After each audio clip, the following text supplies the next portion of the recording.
salaamaaleykum mbokku téléspectateur de Ngor Plus ñu ngi fii tey si benn émission boo xamante ne c'est spécial dans le fait de que tey dañuy ñëw fii si daja suñu benn kilifa suñu benn grand donc muy président de l'Olympique de Ngor donc bu ñu ne président de l'Olympique de Ngor tey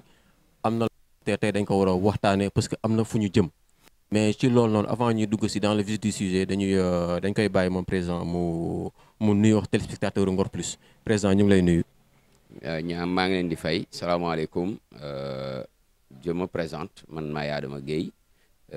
dëkk Ngor nekk juddub Ngor dëkk ci wetu armeel yi kër yaa Baye Moustapha Gueye nekk président olympique de Ngor depuis 4 ans. Nekk président olympique de Ngor depuis 4 ans bu ñu ne olympique de Ngor comme le nom l'indique c'est Ngor mooy équipe bu faaru équipe fañoowu de la commune de Ngor. Donc tey jii nii ñu gis ngeen war a def tey benn déclaration cette déclaration bi day articuler si dans quel sens. Alors tey déclaration bi mu ngi porter sur une chose mooy ne tey li ñu soxla mooy l'union de toutes les forces pour faire face à une situation qui est relativement critique parce que équipe bi tey jii dafa nekk dans une situation ba nga xamante ne il nous faut forcément gagner le dernier match bi ñuy entamé mercredi bi di ñëw parce que équipe bi dafa nekk en zone waxuma sax relégable mais dafa nekk dans une zone boo xamante ne bu ñu gañewul nous risquons d'être relégués en division inférieure. Relégation en division inférieure. Président, pourquoi ngeen xaar ba période boobu tey mu nekk dernière journée ngeen door a def cri de cœur bi nii pour population bi jóg. Def nañ plusieurs communications peut-être que on n'avait pas encore utilisé ce canal-là mais def nañ plusieurs communications def nañ waxtaan yu bari ak les membres de la mairie def nañ ay communications aussi au niveau de Ngor Debout parce que ñi bokk suñu collègues yi bokk Ngor Debout ils ont fait des communications là-bas pour attirer l'attention de tous les gens. Dem ak waa mairie bi on travaille tout le temps ensemble avec eux aussi ils sont au courant de ce qui se passe aussi pêcheurs yi ak frais yi ak tout ça là ils sont dem nañ wax ñu ngi wax ak ñoom duñu musuñoo arrêté wax ak ñoom sax daanaka. Mais le problème c'est où actuellement lan mooy problème Olympique de Ngor. Le problème peut-être que xëy na tey yi toog di analyser le problème ça va être un peu difficile parce que pour man c'est un problème d'ensemble qu'il va falloir peut-être après évaluer ñu toog ñu xool ko dans toutes ses facettes mais le problème majeur auquel Olympique de Ngor a été confronté peut-être durant tous ces 4 ans d'ailleurs c'est un problème essentiel de finance parce que tout le temps li ma remarqué man bi ma fi nekkee ba léegi tout le temps dañuy commencer le championnat avec des maigres ressources après la mairie vient nous aider parce que ñun amuñu beneen ressource bu dul ressource mairie bi ak peut-être les cotisations des membres ak yenn personnes bienveillantes yoo nga xamante ne ñu ngi ñi dimbali boobu ba léegi parce que y a beaucoup de gens quand même qui nous aident d'ailleurs nous les remercions parce que kulim Dioum bugguma citer ay tour mais am na beaucoup de gens yoo xamante ne ils nous aident depuis qu'on est là mais le truc mooy ba ñu tàmbale vraiment la première année moo xawoon a tane parce que la mairie nous avait donné un budget qui est assez correct conséquent même. Ils avaient donné presque une 30aine de millions mais depuis non seulement du ñu am xaalis mais la xaalis bi day yéex a ñëw et ça loolu day contribuer ci une démotivation des joueurs surtout sur la phase de retour parce que man li ma jàngat mooy phase aller et depuis qu'on est là ça fait la 4e champion la 4e année chaque année en fin phase aller nous sommes pratiquement premier ou deuxième mais toujours le dauphin mais phase on a tendance à perdre tous les matchs ba ci année bi ba ci ren ji bi ñuy jeexal phase aller yi nous étions deuxième derrière AGEL. On était pratiquement à 1 ou 2 points du leader actuel. Et actuellement nii dañuy tegale pratiquement 7 défaites. Et ça vraiment équipe bu tegale 7 défaites dans un championnat ba nga xamante ne tu as 24 matchs, mais c'est normal qu'on soit dans cette situation-là. Et il faut aussi remarquer une chose, mooy que ñun phase aller yi li ñu jotoon a am ci xaalis mu jógee fédération yenn yi jógee ci cotisation membres yi et cetera moom la ñu entamé woon phase aller yi pratiquement on a reçu aucun sou. dañ doon cotiser di natt. Bien sûr, l'avènement de la nouvelle mairie chaque fois dañ doon ñëw di ñu jox xaalis di ñu aider venant de leur propre poche. Ça ne venait même pas de la caisse de la mairie. Et ça, vraiment, on les en remercie. On a tenu la phase aller. Après, c'était vraiment dérisoire parce que c'était que 10 millions. Donc 10 millions fait nga am ay bor yoo xamante ne yow ça ne couvrait même pas les émoluments des joueurs et des entraîneurs. Donc du coup xaalis mel noonu bu ñëwee c'est la fumée. C'est une fumée boo xamante ne y a pas de feu derrière parce que nit ñi dañ koy yéeg foog ne xaalis a ngi fi joueurs yi yéeg foog ne xaalis a ngi fi munoo leen fay nga jox leen li nga man ça les démotive quelque part. Bokk na ci li xamante ne andi na démotivation bi. Je ne peux pas dire je ne vais pas dire que loolu rek mooy cause bi mais loolu bokk na ci li andi problème yi à mon avis. waaw donc bi ñu gisee synthèse bi nga def parce que xam naa peut-être liñ fi war a waxtaanee xam naa du fi xaj donc dañ lay bàyyi rek nga def benn appel à l'encontre de la population de Ngor. waaw ñun daal fi ñu toll li ñu soxla mooy que pour ce dernier match là que population bi yëpp mag ndaw jigéen góor ñëpp jàpp ci match bi ñuy entamé aussi bien financièrement. ku mën a def ay ñaan nga def ay ñaan ku amul xaalis sax boo fekkee ne mën ngaa yor sa kurus wala nga julli ñaanal ñu jële ndam ci match bi loolu la ñuy ñaan ku ci mën a apporter aussi un appui financier alhamdulilah loolu aussi dinañu dimbali bu baax mais li ñu soxla mooy ñëpp mag ndaw góor jigéen lu waay mën a def rek pour ñu génn ci loolu la ñuy ñaan nit ñi dans ce message s'adresse à l'ensemble du village de tous bords que ça soit nit ku mu man di doon ñun amuñu xaj amuñu seen faruñu fenn ñun nous sommes des citoyens ngorois qui cherchons uniquement l'avancement du village et du club.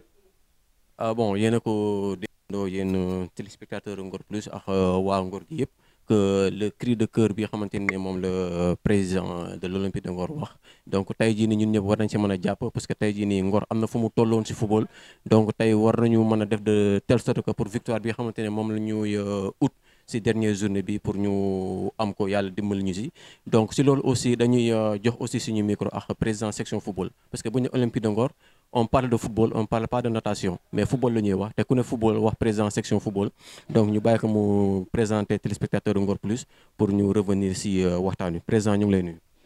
maa ngi lay fay président section football Olympique de Ngor Baytir Gueye juddoo Ngor màgg Ngor football Ngor encadré. waaw président donc tey jii nii bu ñu gisee Olympique de Ngor fii mu toll. nii mu nekkee woon ak nii mu sooxee tey jii nii est-ce que mën nga revenir un peu ni ci loolu noonu. waaw revenir ci loolu Olympique de Ngor c'est vrai ñun on a pris le club en 2018 2018 lañ jël club bi fekk mu wàcc maanaam mu ngi jógee L2 ñëw National 1 donc ñun pendant ces 4 ans là on avait l'objectif de faire remonter le club malheureusement. li ñu bëggoon antuwul parce que dafa am 2 années de Covid yu fi jaar yoo xam ne championnat dafa dagg en cours boo ko seet en 2018 2019 boogoon ñu ngi dem nañ presque à cinquième la ñu terminé saison boobu 2019 2020 bi ñu ñëwee aussi si le Covid bi ñëw donc on a fait quelques matchs rek affaire bi arrêté donc si moment boobu sax heureusement si la ñu recevoir si la ñu jotoon financement wu FIFA voilà ce financement là aussi moo ñu permettre l'année bi stop ñu démarrer correctement sax ba jusqu'à la 8e journée de la saison foofu nag la suñu xaalis jeexoon aussi championnat bi amuñu xaalis on n'avait pas la possibilité de payer les joueurs championnat bi dagg donc fi mu daggee foofu nag on était obligé de faire le maintien boobu mooy tax ren ñu reprendre toujours dans l'objectif on a toujours maintenu l'objectif de faire monter le club si nañu andi ay joueurs andi 2 entraîneurs de Teungueth andi ay joueurs bon on a essayé de faire tout notre possible pour dem si kanam mais il s'est trouvé qu'en phase aller bi effectivement comme dit président sànq en phase aller bi on était à 2 ou 3 points du premier AGEL et comme ni ñu ko soxlaa toujours on s'est dit que toujours dans la première phase nañu fexe ba nekk dans le peloton de tête effectivement ça s'était réalisé mais malheureusement au retour rek affaire bi commencé chuter donc on tegle fi presque 4 à 5 défaites on a donné la chance aux entraîneurs match contre AGEL bi comme c'est des Rufisquois malheureusement aussi ce match-là on l'a perdu voilà on était obligé contraint quand même de leen demander à ce que courtoisement ñu arrêter ñu jéem a continuer li ci des quoi essayer de faire un déclic bon déclic boobu nag si lañ nekk nii donc il y a 3 matchs qui sont passés on a eu un point dans ces 3 matchs-là ce qui fait que c'est tellement difficile ce qui nous arrive là c'est tellement difficile métti na trop et quelquefois sax doo ko mën a expliquer bon am na si yoo xam ne domaine yoo xam ne doo si dugg donc on va parler sportivement footballistiquement donc si côté boobu laay mën a waxee bon les gosses sont là ils s'entraînent man dem naa fa ce matin sax d'ailleurs pour leur parler encore baalu leen ak par rapport ak tabaski yooyu yëpp au moment où sax ñu war leen jox xaalis on n'a pas réussi lii ñu bëggoon sax def ko mais baalu leen ak par rapport à tout ça dirigeants yenn yi amuñu woon dara si tabaski bi bon même les entraîneurs de la petite catégorie sax amuñu woon lu ñu leen jox ce qui fait que condition olympique de Ngor c'est une condition financière parce que ñun bi ñu jël en 2018 bi ñu koy jël il y avait une promesse ferme qu'on devait avoir 60 millions cette année-là on s'est retrouvé avec 30 millions la deuxième année on a reçu 10 millions donc 10 millions yi la ñu wax ne on devait mettre la mairie devait mettre 20 millions si 10 millions bi c'est championnat bi dagga année bi stop la ñu jox 10 millions yi année bi 10 millions ren bi mairie bi dañ fi fekk 10 millions yi donc il pouvait rien faire ñoom dañu fekk 10 millions yi gars yi budgété ko ba pare mais 10 millions yorul équipe football 20 millions yorul football parce que man toog naa en l'ancien maire bi mu waxee ba rek man ba dul dara rek sama budget section rek ça tourne autour de 30 millions qui tu nous donne 10 millions pour xaw ma ñaati section la section football basket volleyball et autres moom loolu du dem donc finalement comme ñoom defoon nañ seen budget 10 millions teg ko fii ñii bii ñëwee ils ont def tout leur possible quand même ba génne loolu dans les urgences ak li président wax sax ak xaalis boo xam ne avant 10 millions yi di génn à chaque fois sama budget dama ko daan yónnee Baye Seydi ñoom ñu toppatoo di jox te loolu après réclamé ñu ko dañu ko may donc loolu dañ leen si remercier quoi ñoom bii ñëwee ba tey wax dëgg yàlla ñu ngi jàpp nañ si li ñu mën parce que xam ne kuy door toog aussi il faut lui donner le temps mu mën a toog mën a analyser mën a préparer peut-être pas ren mais la saison prochaine mais comme dañ nekk si urgence c'est tellement difficile lii may wax ni ñoom ñu ngi si en plein dans les 3 derniers matchs yi def nañ li ñu war a def yëpp bon ñu ni de notre côté ñi ñu war a def yëpp ñu ngi koy def mais xëy na am na daal lu bloqué affaire bi de telle sorte que sax pour avoir une victoire dafa xaw a compliqué bon yenn mooy li ma la wax sànq rek pour l'expliquer c'est vraiment compliqué quoi.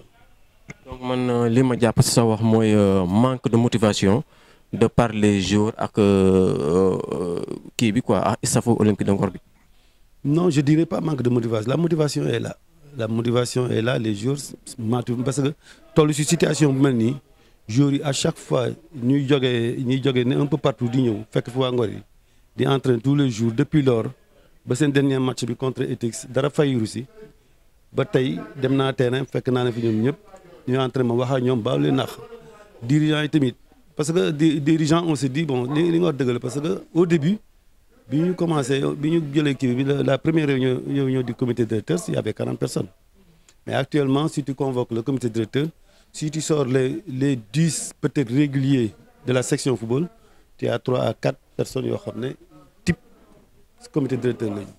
ça veut dire que le nombre s'est effrité au fil du temps bon football nag moo demee noonu sport moo demee noonu le sport phare le football si ça ne marche pas rek ñu bëri dañuy bàyyeeku mais am na ñoo xam ne ils ne vivent que de football ils ne vivent que de sport ils ne vivent que de football dara quelles que soient les difficultés ils seront toujours là te ñi fi nekk ñi ngeen di gis toujours mooy ñoo xam ne ils vivent du football am na ñoo xam ne am nañ benn ñaar ñett ñoo xam ne amuñu jot benn bi sax mais dara du leen rëcc si kii bi ils suivent tout te boo ootoon réunion léegi sax ils seront présents donc du ma wax manque de motivation mais saison yi daal maanaam en gros le président l'a déjà dit problème xaalis la waaw parce que football bi tu peux pas mënuma nekk ma la jogante ku mel ni Agel di jogante ku mel ni Saloum mu ngi sama ginnaaw de mais ça c'est des gens yoo xam ils ont mis énormément d'argent ils ont pris un entraîneur qui vont payer 1 million de francs te pourtant mu ngi sama ginnaaw donc ñoom ñoo ñu ëppoon am man maa ngi sama ambition mais ñoom ils ont fait l'ambition de monter Agel le gars il te met 50 millions à début de saison waaw nga dem def ci hivernage fu mu la neex boo dellusee mu teg beneen 50 millions mais ñun amuñu loolu amuñu car lépp dañ koy kii quand on se permet de prendre un budget olympique de Ngor mettre que dans le net nit ñi di joxe bàyyi bas bi joxe kii joxe 10 kii joxe 20 000 kii joxe 10 000 kii joxe 5 000 nga xam ne loolu moom mooy la ñuy wax la ñuy wax màjjal ab équipe di doxee noonu mais amuñu woon possibilité il a fallu Ibou am créneau boobu sax di ko si dugal président Dia ku nekk di joxe à gauche à droite ba ñu mën a couvrir un match. tey jii ban appel ngay lancé tey population bi pour seen dernier match bi. L'appel qu'on lance jàmp na c'est vrai c'est un peu tard parce que lii mébétoon nañ ko bu yàgg mais am na moment boo xam ne bëggoon nañu ko teel a def sax mais dafa tombé am na période yoo xam ne boo ko toppee c'est pas favorable parce que moment yooyu dañu dem bon di reporter di discuter di reporter ba campagne électorale bi jigéen bi campagne bi jigéen on s'est dit que non lii mën nañ ko fi def ça peut frustrer d'autres personnes ñu bàyyi ko. Mais quand même, on avait pris un rendez-vous à la mairie. Discuter ñoom mais là ñu fa jëlee tamit bon du résultat boo xam ne mënoon réconforté à l'époque ñu bàyyi ko bi ñu bàyyee loolu nag ba kii bi ba mairie bi ñëw aussi mënuñu jógaat tamit commencé waat loolu on s'est dit bon nañu bàyyi lépp en stand-by mais fi mu ne comme dernier match là c'est un appel rek à tout le monde à ce que les gens ñëw soutenir le club bu fekkee ne mairie bi sax dans leur possibilité mën nañ mettre deux véhicules de transport de njëgañaa ou des trucs comme ça ku bëgg a dem ñëw ñu ànd supporter parce que ñun ñooy football ñooy organiser rien que l'organisation du match ça te fait 175 000 francs amuñu ko waaw yooyu yëpp xaalis c'est de l'argent qui manque du ma dellu si détail yu xaalis yi ñu joxe 10 millions yooyu président l'a déjà dit mais l'ensemble du problème c'est un problème financier qui s'est posé pendant 4 ans parce que dañu fi nekk pendant 4 ans relevé fi le président Rémi Gito moo xam ne yoroon na boutique yi yoroon na stade bi yoroon na boutique yi donc ñun bu ñu yoroon boutique yi wala bu ñu yoroon une partie des boutiques mais dina am laa xam ne dinañu tegeeku mais loolu lépp amuñu ko donc uniquement la subvention de la mairie mais bu fekkee ne 10 millions bu waree ñëw sax comme daaw mu war a ñëw au mois de février cette subvention là est arrivée au mois de septembre nga fay koy bor toogaat xam nga loolu doxul équipe bu dee dëgg rek loolu moom doxul équipe donc situation yi li ñu vivre pendant ces 4 ans là c'est tellement difficile et amuñu benn ressource bu ñu yaakaar pour mën a régler problème waaw les boutiques yi dañ ko defoon pour mu servir Olympique de Ngor bon malheureusement je sais pas selon le contentieux quel accord l'ancien maire ak Rémi ban accord la ñu am ba mën a encaisser boutiques yi xam man la ñu si def mais ñun au moins joxuñu si dara en retour boo xam ne dinañu mën a kii parce que un contentieux boo koy régler le contentieux n'est pas le temps du sport ñun chaque semaine dañoo football donc bu ñu doon jox bu ñu waxoon ne ñoom ñaar bu ñu ne woon ne nañ jël temps boog di ko jox Olympique de Ngor en attendant que le problème ça soit réglé ñu mën a xam sax nu ñuy def waaw même Baye Bissé ça à l'heure qu'il est là j'ai demandé à la mairie maanaam même la plage et tout ça s'il y a un pourcentage boo xam ne ñun mën nañ ko am sax dinañ mën a évoluer de telle sorte que xëy na ba fin bi la ba saison bi la jeex tax sax ñu mën a di dégraisser salaire joueurs yi parce que ay nit ba lay may xaalis daa leen a fay bon on va mettre le crédit et tout ça bon ñii ñëw xam nga ñun ñoo fi nekk mais quand même ba boogaa bu ñu fa tolloo rek ñi war a fay tamit ñu fay parce que c'est une continuité bon les stades sera prêt